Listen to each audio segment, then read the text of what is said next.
há essa ideia de que eu fui advogado do PCC. Faço uma primeira observação, não tenho absolutamente nada contra aqueles que são e exercem a advocacia dentro das normas éticas e legais do Estatuto da OAB em relação a qualquer cliente, inclusive o PCC. A Justiça só pode processar, julgar e eventualmente condenar se houver uma defesa técnica. Agora, jamais fui advogado do PCC, de ninguém ligado ao PCC. O escritório do qual eu era sócio administrador, no período em que exercia atividade privada, tinha, graças a Deus, inúmeros clientes. Um deles, uma cooperativa, que o escritório e a minha atuação nem era direta em relação a esses casos, porque são casos repetitivos, casos de indenização por acidente de trânsito. Então, o ônibus atropelou alguém, ou ocorre muito em São Paulo, e com certeza em todos os locais, um motorista do ônibus deu aquela freada brusca e alguém se machucou, entra com a ação de indenização. Todos os casos de indenização em relação a acidentes automobilísticos. Essa era a atuação do escritório. E como se chegou a essa questão do PCC? Determinado deputado estadual em São Paulo fez uma... deputado estadual, que ele é vivo, é irmão de um vereador de São Paulo. Esse vereador era um dos cooperados e também nenhuma relação com o PCC jamais foi colocada em relação a ele.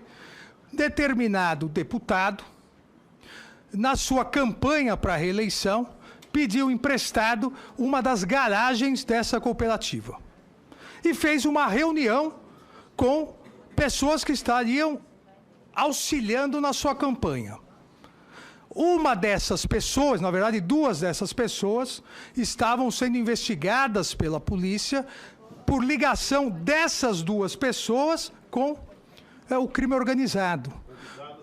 Convidada para essa reunião política. Ou seja, absolutamente nada em relação, vejam, nada em relação ficou comprovado em relação ao deputado, nada em relação ficou comprovado em relação a Transcooper, que emprestou a garagem, muito menos nada em relação ao escritório, primeiro, que não sabia da reunião, segundo, que não sabia que houve um empréstimo de garagem, até porque não deveria saber mesmo, porque não tinha nenhuma relação em relação a isso. Isso ocorreu em 2013. Isso ocorreu em 2013, houve essa investigação. Em 2014, que é o ano eleitoral. Em 2015, quando eu assumi a Secretaria de Segurança Pública, a convite do governador Geraldo Alckmin, dia 1º de janeiro de 2015, aí, obviamente, começaram a deturpar algo que já tinha ocorrido há quase um ano, deturpar, colocando que o secretário de Segurança Pública era advogado do PCC. Eu ingressei imediatamente com as medidas judiciais cabíveis, em decisão de 2 de fevereiro de 2015, o juiz, ingressei contra 8 sites que proliferavam, só que cada um que você retira, isso, parece erva daninha, vai proliferando.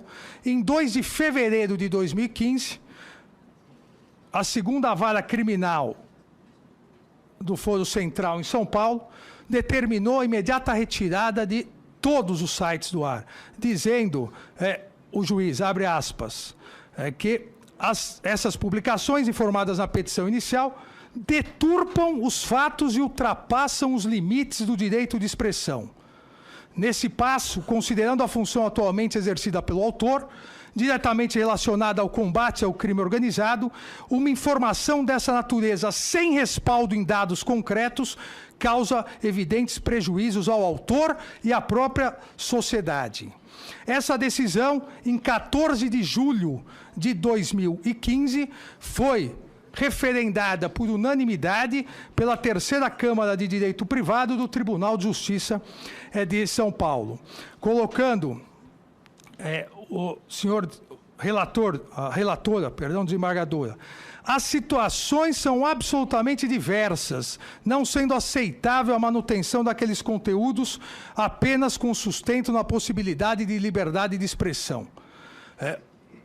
E antes, em seu relatório, ela coloca que o agravado indica que o mesmo, na qualidade de advogado, agora assumindo a condição de secretário de Segurança Pública, teria advogado para uma facção criminosa. E completa com o que eu iniciei dizendo, que as situações são absolutamente diversas, não sendo aceitável a manutenção daqueles conteúdos. Ou seja, é algo calunioso, difamante, as ações principais também por indenização por danos materiais e morais também foram ajuizadas, porque nós não podemos permitir, e eu não transijo com ofensas à minha honra.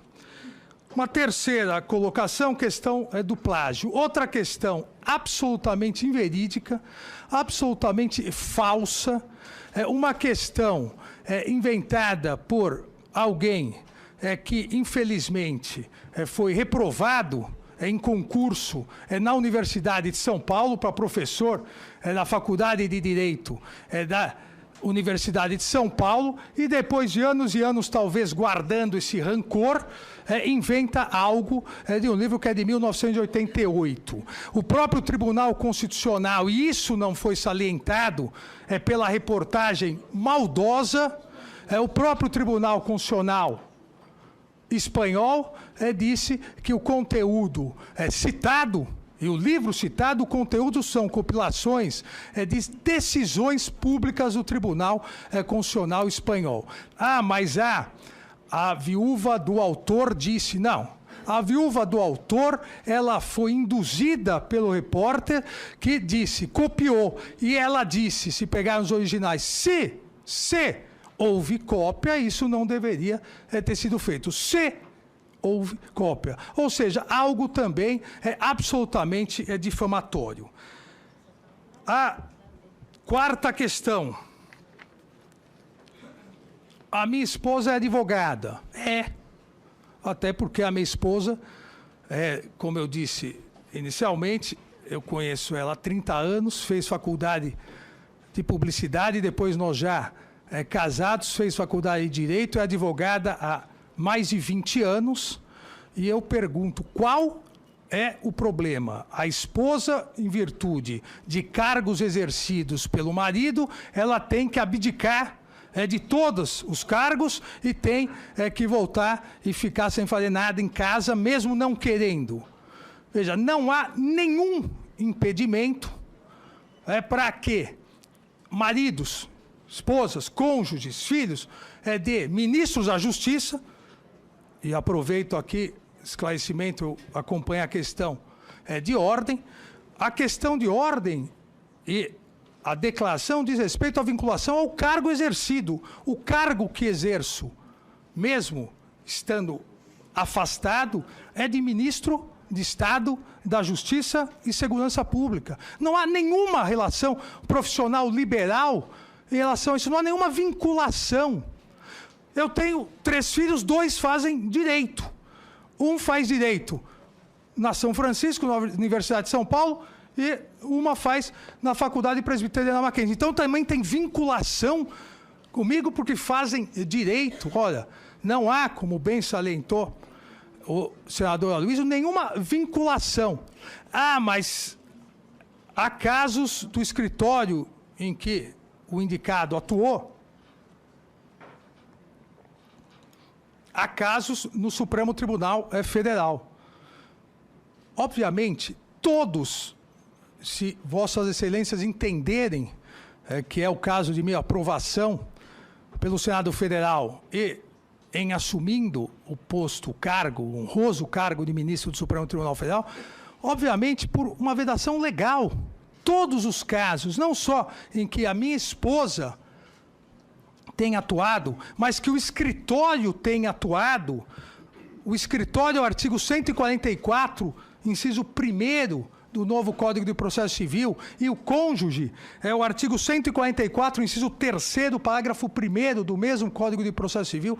Obviamente, todos os casos em que o escritório eventualmente atue, já existentes ou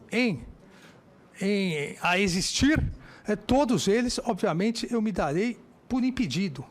Então, o faria mesmo que não houvesse a previsão legal, mas a previsão legal é sábia para que torne isso caso de impedimento. E aqueles que são da área jurídica, e os senhores senadores, senhoras senadores que conhecem a área jurídica, sabem que tanto a área jurídica, há algumas áreas, a área jurídica, a área médica, em que as famílias acabam sendo famílias e muitas pessoas que exercem direito, exercem medicina.